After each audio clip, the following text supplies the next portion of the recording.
The biggest story, or a big story Sunday morning, someone who is certainly qualified for Shinnecock Hills is Brooks Koepka. He WDs, was leading for a significant chunk of this tournament in Canada, playing well, playing much better. Took some time off since CJ Cup Byron Nelson. Probably becoming a trendy-ish pick for next week, where he's won, obviously, a U.S. Open.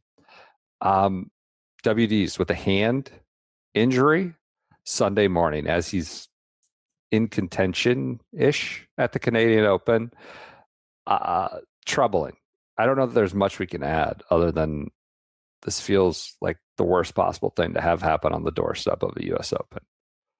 LaMagna, did you like him this coming week? No, I mean, you're getting into a contentious, the way people handle Brooks Koepka is always a little polarizing. I've always been a little lower on Brooks and not trusting this comeback. And I think, but even when he was winning his majors, I always didn't necessarily see it coming.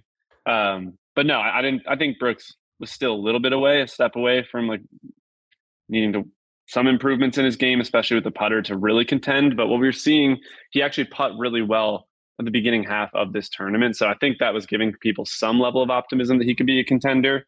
His quotes were a little troubling. It's an elbow. He had his elbow worked on throughout the Saturday round. After the round, said his hand started to go numb in spots, and it's not something he's ever dealt with before. So I think there's a lot of uncertainty around what it might be. Don't know long term what kind of implications that has, but I think you can pretty comfortably rule him out of contending at Shinnecock. Yeah, that stinks. I mean, quite frankly, he's a good character. What's interesting is the last time we came to Shinnecock and he was winning, we considered him this dull, drab robot of a player that we want Spieth, we want Justin Thomas, we want Rory, or these kinds of characters. And Brooks was kind of taking people's lunch money at this time, but it was still not that sort of. He didn't have the character that people came to really love of he's a shit talker and the bravado and all that stuff. But it would be a loss to the U.S. Open. For the U.S. Open, the tapestry of what this week is going to be if he's out.